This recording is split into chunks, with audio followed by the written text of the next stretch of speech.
My name is Karen Sokoloff Javitch, born November 4th, 1950, and I had an older brother, Stevie, who was exactly 2 years older than me.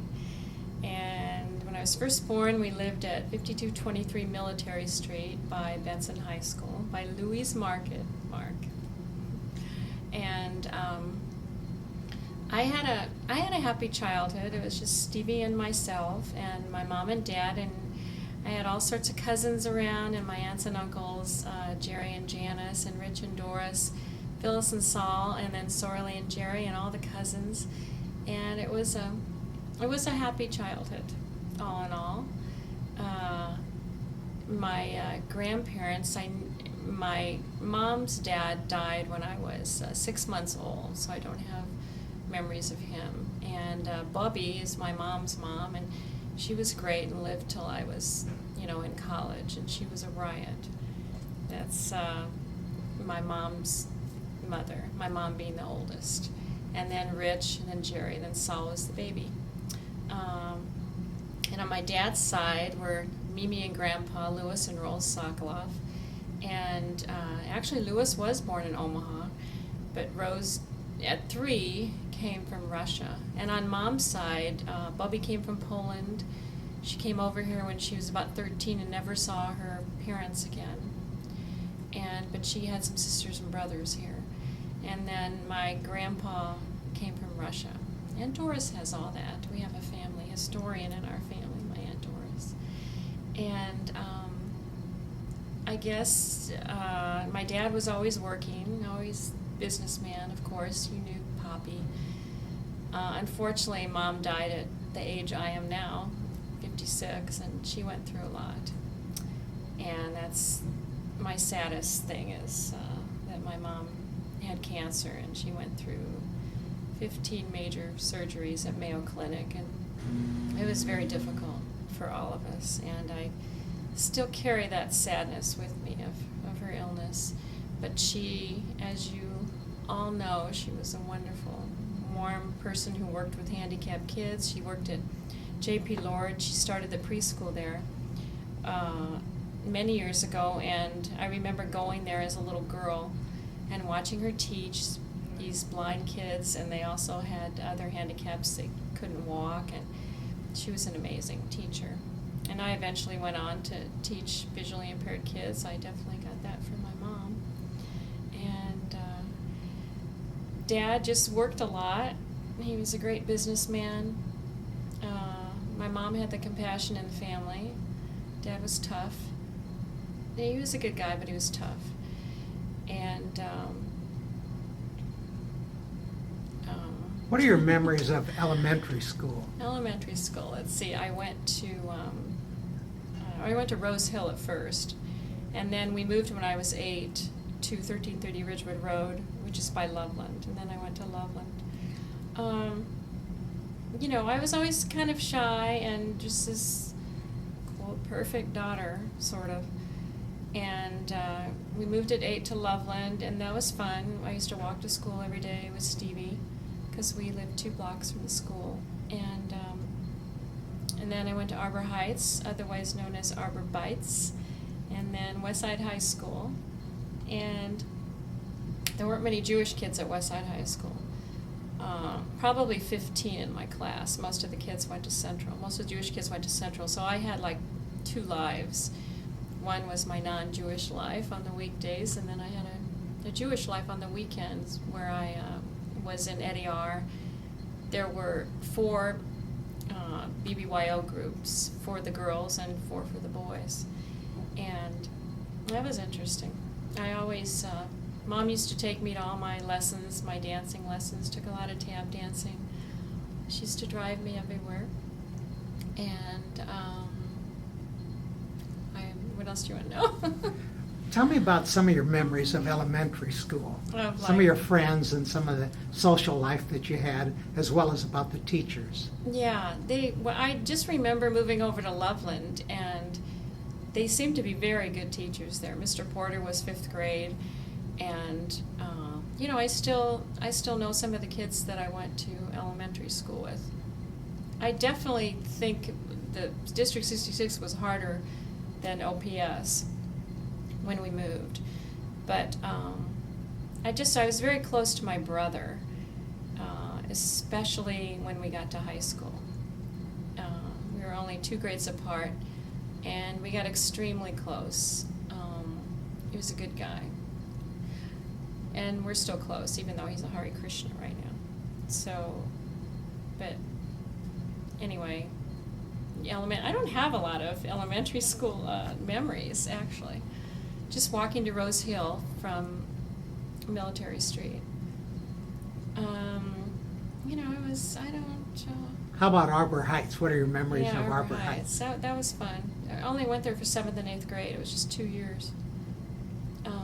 Or maybe it was 3 at the time, actually, and I went over to Westside in 10th grade. And, well, that was fun. I was always in the singing groups. I always liked to sing, any dancing. But they didn't have the choirs that, like Rachel, my daughter, had at Westside. They didn't have that then. I was pretty athletic, sort of. Played tennis. I was just a good dancer. I was into dancing a lot, especially tap dancing, in some shows. And tell me about those shows you were in high well, school. I wanted to say that my family was pretty musical. My mom played the piano, and then I played the piano, and Stevie attempted to play the piano. And my dad was raised to be an entertainer, and he actually moved to Chicago when he was 17 and sang with the Charlie Barnett Band. But he then moved back to Omaha when he was 21. The war started, World War II started, and then he helped his father in his business. I think his father owned a bar at the time. And so, therefore, he ended his singing career. He always said he knew he wasn't going to be the next Frank Sinatra, and he was a realist, so he came home. And that's when he started dating Mom, although I think she was engaged to someone else at the time, but that ended, which was fortunate for Dad. And my mom both my mom and Dad are real believers in education, although Dad didn't go to college, but he's self-taught. And my mom went to Indiana, and she graduated at a time when hardly any women her age graduated. She graduated in 1947. And the friends that she went to college with, they didn't graduate, and they went home and got married. But she graduated first, and then she married Dad in June 1st, 1947. That was a real accomplishment at that time, her going away to school and actually graduating. And then she got a master's later, so that was really important to her. And they were both extremely intelligent, my mom and Dad, in different ways. Dad was very realistic, and he would read the newspaper, magazines, what's going on in the world, business, and then my mom would get engrossed in novels, and that was her escape, was reading her novels. And she loved to read, and she would do the crossword puzzles, New York Times crossword puzzles every Sunday. And they put intelligence as a real priority. But I don't think her kids are quite as intelligent as both of them, so sorry about that. But anyway. Where did you go to college, Karen? I went to University of Texas in Austin for 2 reasons. I think they had a very good visually impaired program. I wanted to teach blind kids like my mom did. And also they had a good Jewish population there. So I went in Austin and graduated after 4.5 years because I got a double major in education and then special education. And then I substitute taught for half a year down there, and then I taught in a 6th grade school for learning disabled kids for 1 year. Broke up with my boyfriend. My kids and I always call it the John Hudkin days. And I can hear you guys laughing right now. But anyway, I broke up with him and moved back to Omaha, which was really nice because my mom and Dad were getting along pretty well at that point. It was nice to be back. Then I got fixed up about a month later with Gary Javitch, who had moved here. He's from Cleveland, but he had moved here from Boston. He followed Hyde Tabachnik back here. and he worked at the JCC, and we got fixed up by the Parsos, and I guess the rest is history there. I was 23 and he was 27 at the time. We got fixed up and got married the next year. When you came back to Omaha, were you teaching school? I got a job right away teaching. I was an itinerant teacher for the visually impaired for OPS. I traveled from school to school, and the visually impaired kids were mainstreamed, but then I would take them out, like if they were blind, and work on Braille with them, or depending on how severe their visual impairments were, I'd work with them on an individual basis, and did that for I think another 4 years until Jennifer was born in 1978. Gary and I got married in 1975, and yeah, I enjoyed that time, but I never went back.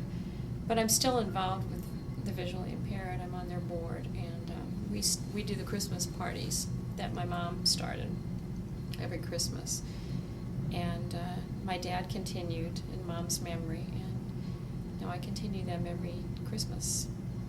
Let's go back. I want to hear a lot about your mother, the kind of person she was, and the kind of mother she was. Yeah. She, someone asked me to describe her in one word, which is difficult to do, but I'll say warmth.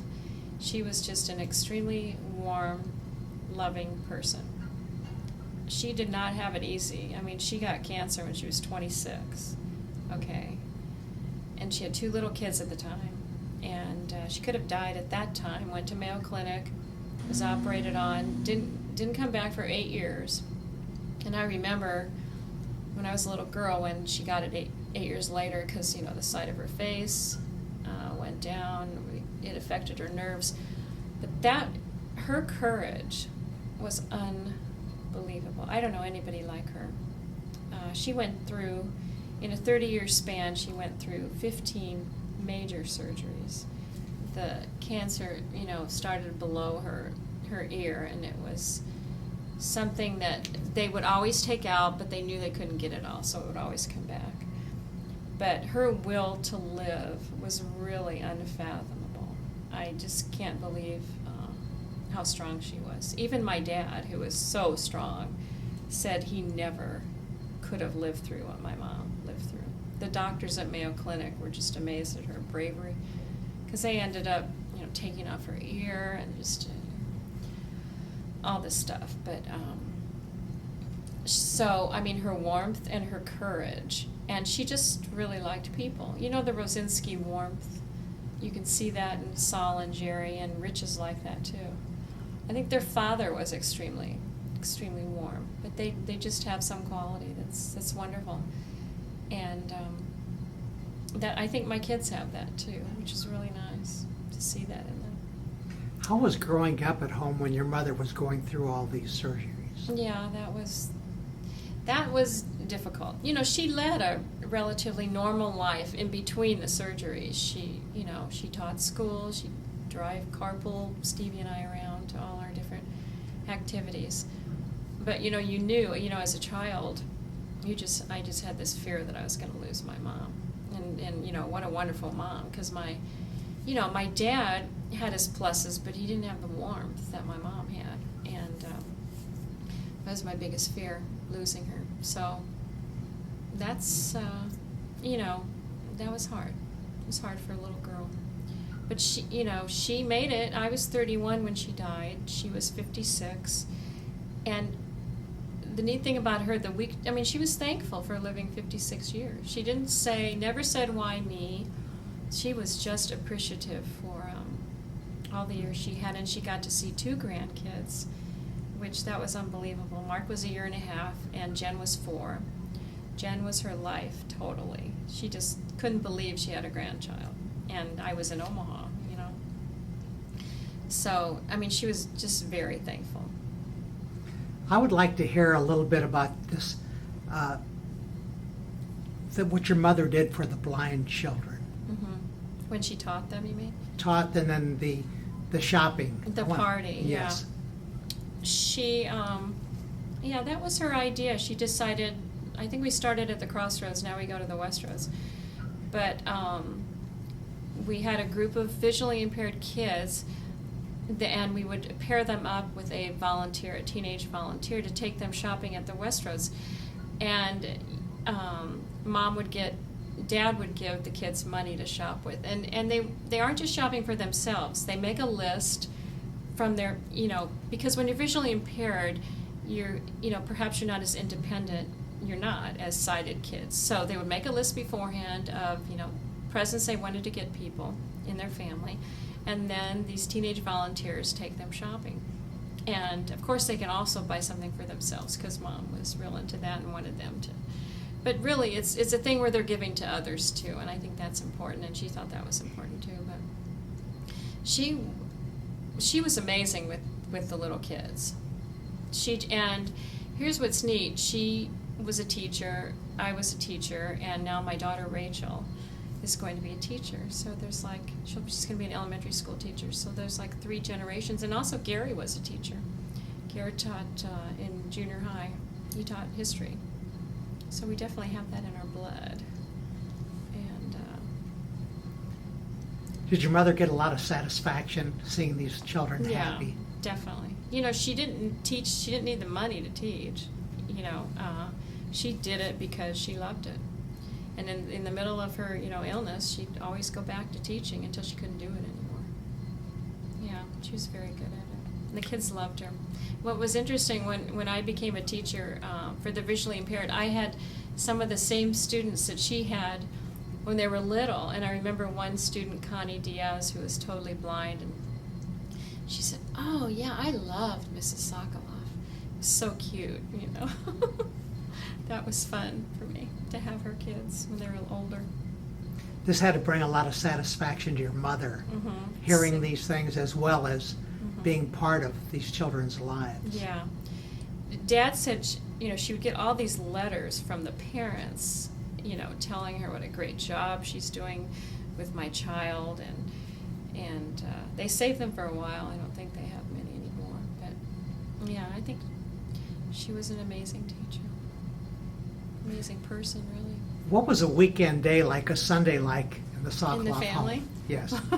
as a child growing up. Let me think about that.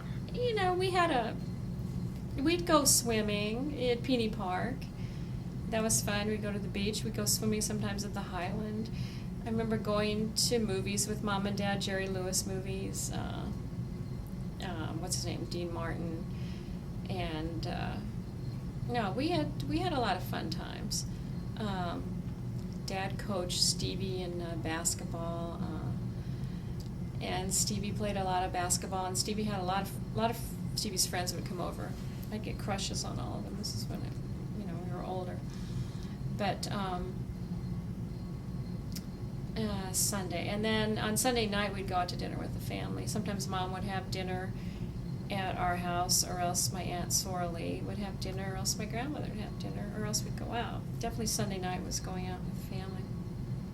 Spent a lot of time with the relatives. It's really nice that the whole family was in Omaha. And what's really neat is that my kids have been raised with the same aunts and uncles that I was raised with. Except for, like Aunt Janice, who died, but now we have Aunt Charney.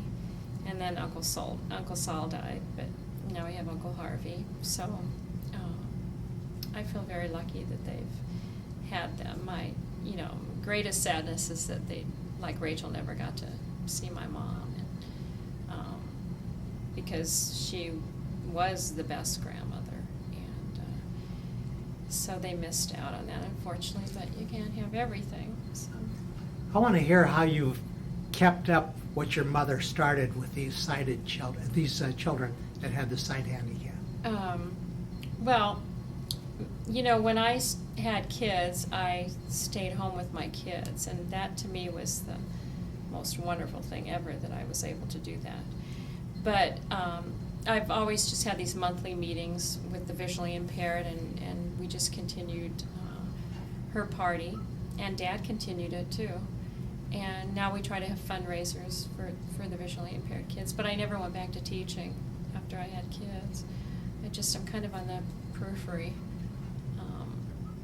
But, I think my kids are a little bit, they didn't get to see me teaching with visually impaired kids like I saw my mom, but they know how important it is to help other people, and they're wonderful kids. And I didn't answer your question, but that's okay. But it's been a thrill for you to carry this on. Yeah. Something that your mother's Absolutely. And when I discovered I could write songs, I've been doing musicals and raising money for the visually impaired through that, and other organizations through that. Yeah, so I'm glad I discovered I could do that. And Now I want to hear some of your dad's accomplishments.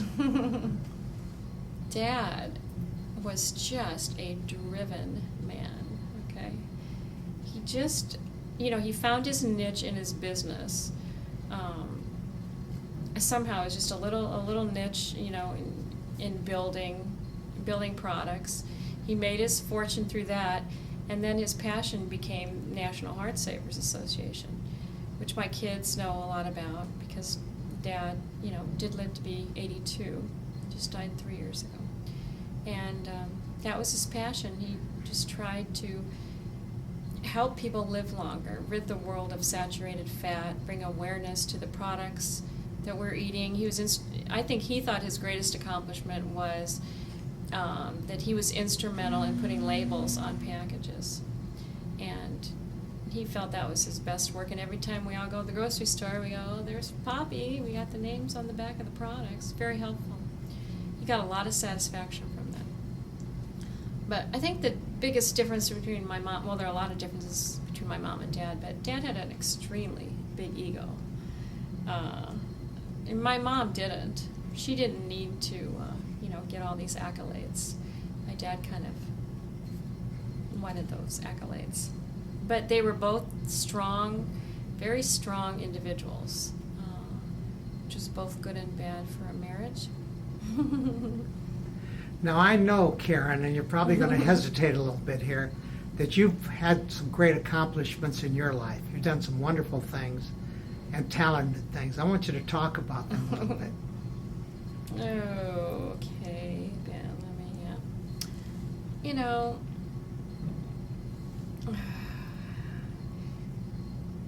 my biggest and greatest accomplishment, bar none, are my kids. They are the best. Jan is 29 now, Mark's 26, and Rachel's 23, and they are just, knock on wood, Gare and I are so lucky. They are so wonderful. And I want to talk a lot about your kids now, but we're still going to come back and talk about you. But that's my biggest accomplishment. And I do want to hear, I Best want you to talk about them. Okay.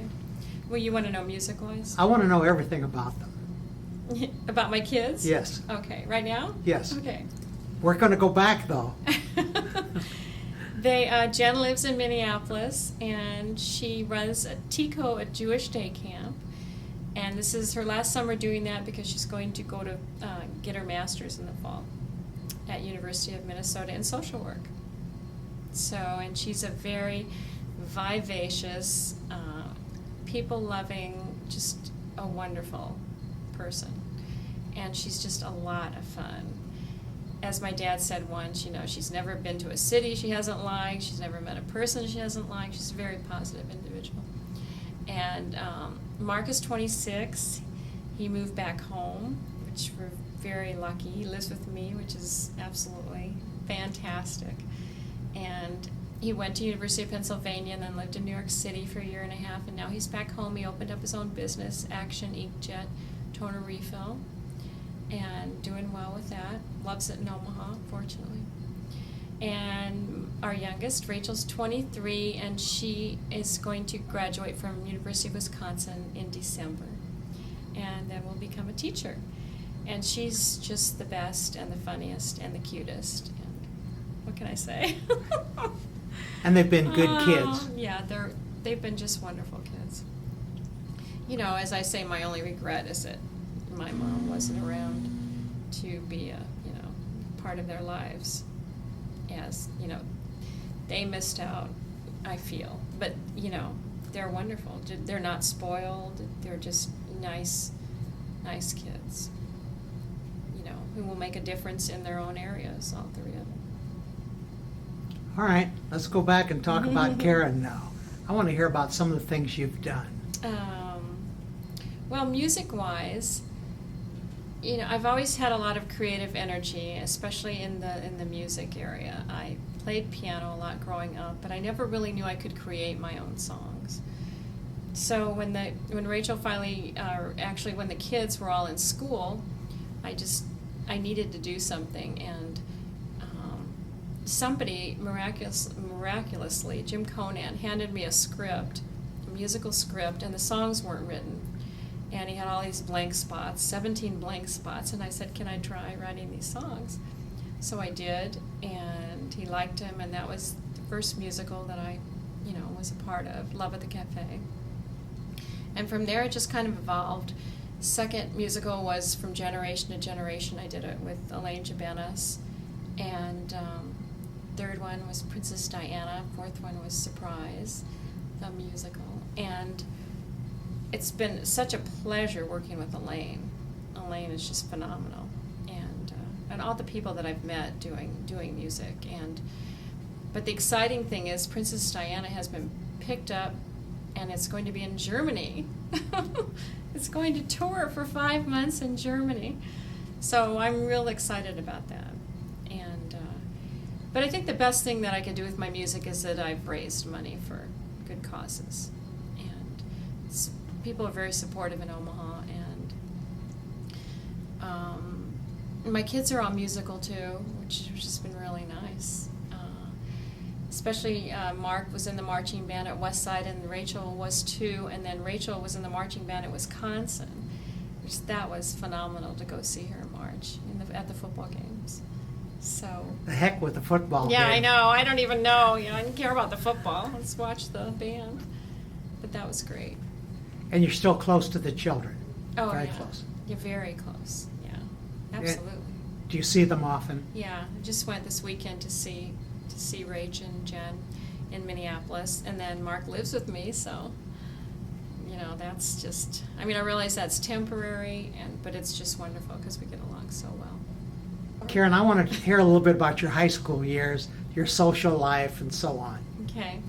Well, as I said before, it was like having two lives, the non-Jewish life during the week, although Carol Simons was my closest friend in high school, and Gail Misley, who lived in Lincoln. I used to go see her a lot on the weekends. And then on the weekends, would be my Jewish life. It was a lot different than it is today, because today the kids go in groups, and when I would tell my kids that, somebody would call me on a Tuesday and ask me out for a date for Saturday night, they thought that was hilarious. What? They asked you out for a date? And we had a lot of BBYO dances, Eddie R dances, Raheem, Chaim Weitzman dances that you'd get asked to. I remember my first date, I was 14 years old, Ed Zielinski, and I had asked him, and I was so shy, I don't think I said one word on the date. We doubled with Claudia Cohn-Bame and the guy she was with. I don't remember now. But it was hilarious. And I got a little less shy, and I just remember my mom so excited when I would get asked out. I think she was more excited than I was, actually. But I never had a boyfriend in high school. My first boyfriend, I was in college. I just made some nice friends, and I did keep a journal of the dates I had, and I showed it to Mark recently. He thought it was hilarious. This first boy that you went out with that you didn't talk, Yeah. have you ever talked to him in later years I about did. that first date? He's like this brilliant guy. I'd always like these guys that are really smart. And I did. I saw him years later, and we just had a good laugh about that. That's I really don't think I said one word. But, I was shy. Did you do the usual things, go to the football games and the basketball games? Well, that in Lincoln, we'd go to some of the football games. But, no, we went to movies and dances, a lot of movies. It was pretty boring, I think. But the dances were fun. And then when I was like a junior or senior, sometimes college guys in Lincoln would ask me, and that's how I got hooked up with Gail, I think, Misley. We'd go to the football games in Lincoln on a date, or a fraternity party in Lincoln. And that was fun, because I still see some of the guys that I occasionally went out with, and they're in Omaha, and it's fun. And how was it when you first went down to the University of Texas? Well, everybody was from Texas, and everyone had an accent. It was kind of strange. But it was fun. I'm glad I went there. I was lonesome the first, before Thanksgiving. I remember being lonesome, but then I got adjusted. I had a nice roommate, Marcy, from St. Louis, and my brother was at Missouri at the time. He'd come down and visit occasionally. And it was a good visually impaired program. I thought the school was pretty good, and the city was beautiful, and I couldn't believe it was warm in the winter. Unbelievable. What was your social life like? I joined a sorority, AE Pi, and I met a couple really nice friends through the sorority, but then I dropped out of the sorority in my junior year. And, again, it was kind of an extension of Omaha. We'd go, except then it was a fraternity. We'd go to fraternity parties, little drinking, and then actually, I went in a pivotal year in this country, 1968. It was such a pivotal year. It was on the cusp of hippies and drug use and all that. And so from 1968, when I was a freshman, to 1969, when I was a sophomore, it was quite a transitional year in the country. And I remember at first, wearing dresses and skirts when I was a freshman, and then as a sophomore, jeans every day. Just totally changed, kind of. And I remember Kent State, the riots at Kent State, and even at Texas, which was a relatively conservative college, they had what do you call them? Not riots, but demonstrations and stuff like that. Did any of that spill over into your life? Well, it did, because my brother, who went to Missouri, got into heavy drug usage, and he really got involved in that time. And then the draft came up, and anyway, it highly affected my brother, so therefore it highly affected me. Let's That's talk how it about you and goes. your brother. I want to hear Yeah, about my your lives brother, together. he was my best friend for a while. He's a neat guy. We were just, as I said, real close in high school. I had a time when I was really gawky and wore the glasses and really skinny and had no confidence. And then I got contacts, wore a little makeup, and then Stevie was so proud of me because I was I don't know, supposedly cute or whatever. And then his friends were looking at me in a different light, but I was kind of pissed because, they didn't look at me like when I was 13, they didn't look at me, but then, 2 years later, they were looking at me, but I was the same person inside. But anyway, that's life. But that's when we got close, and he was a lot of fun. He used to have a lot of fun with his friends when they'd come over in high school. But we became very close, and I remember just crying so much when he went off to college. I was a junior in high school, and he went off. He went to Iowa, first year with David Jacobson, his cousin, Alan Muskin, and then second year he went to Missouri, and that's when he got into a lot of drugs, and that was too bad, but that was the time. And then he came down to visit me in Austin.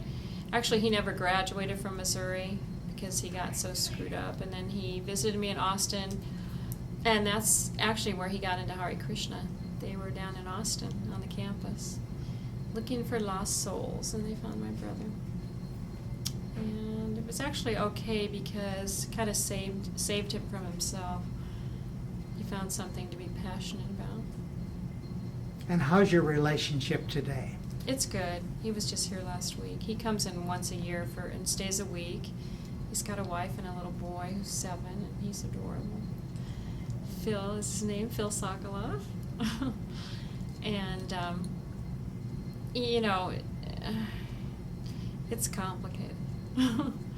what can I say? But it's good. He's basically the same person. He's just a Hare Krishna brother. But he's great, and we're close. Karen, I've seen some of your shows, if not all of them. Where have they played in this area? The Jewish Community Center, of course. Princess Diana, we did at Jocelyn at first. And at the synagogue, like you said. But also, Generation was in Los Angeles at a synagogue there. And it was in St. Louis also. We're trying to get that one marketed. That is a special Jewish musical, and Elena and I hope we have some avenues we can go in. I think there's one thing, Ben, I wanted to say though. You asked me if there's something else, and that is for my parents with all of their complications and whatever. I really appreciate having the parents that I had, both my mom and my dad.